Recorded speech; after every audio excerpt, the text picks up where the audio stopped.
With its currency suffering its lowest dip in the last 8 years, Pakistan has been going through quite a rough patch, to say the least. Our bureau chief in Pakistan went on the ground and spoke to the people of Rawalpindi in one of its busiest Raja Bazaar, which is strikingly deserted as of now. Have a look.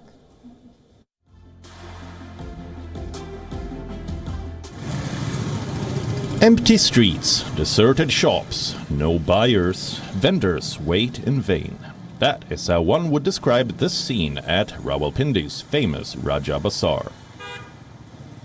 The annual inflation rate in Pakistan rose to 24.5% in December of 2022, from 23.8% in November. Food prices surged 35.5%, higher than 31.2% in the previous month, with onions, tea, wheat, eggs, gram whole and rice recording the biggest increases.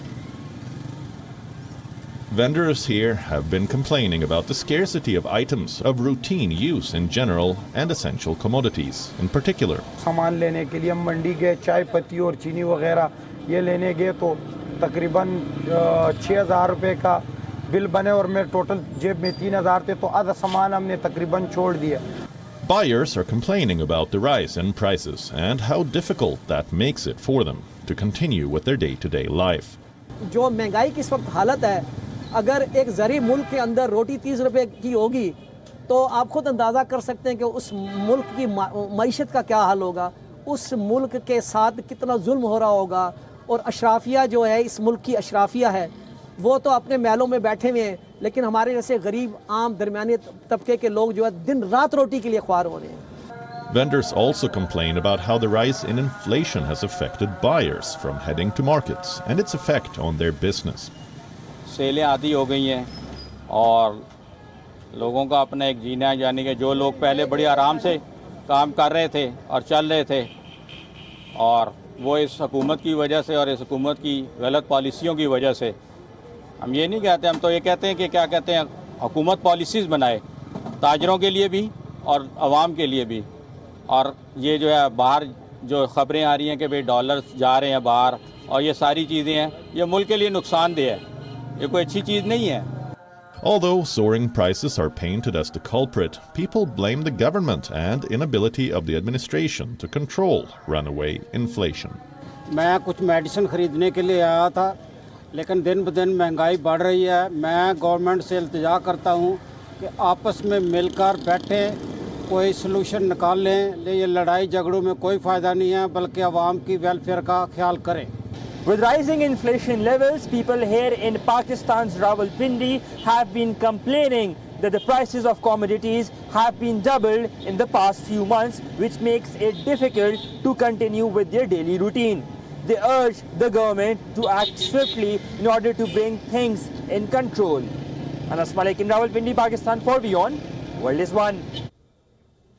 Pakistan's imports have been threatened as its forex reserves plunged to an 8-year low of $5.6 billion.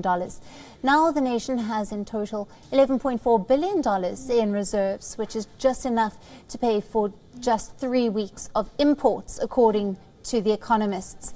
For more details on this, WION's Pakistan Bureau Chief Anas Malik is joining us live from Islamabad. Hello to you, Anas. Now, the annual inflation rate in Pakistan rose to 24.5% in December of 2022. What are the impacts on the man on the ground with this level of inflation?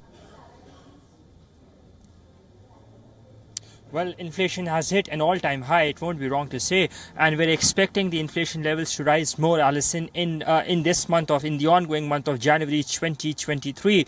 The government seems to be running like a headless chicken at this point of time.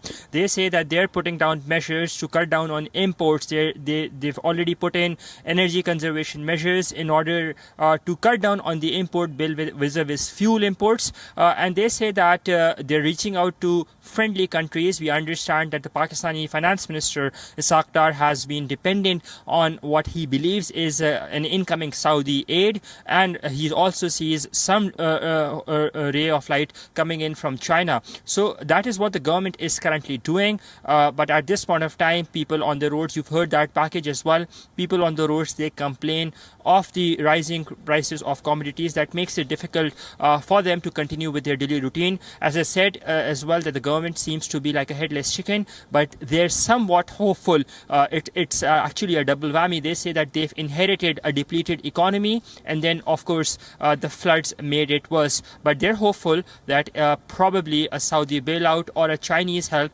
can somewhat make things better. Alison? Right, Anas, thank you very much for joining us on this broadcast with the latest coming out of Pakistan. WION, now available in your country. Download the app now. Get all the news on the move.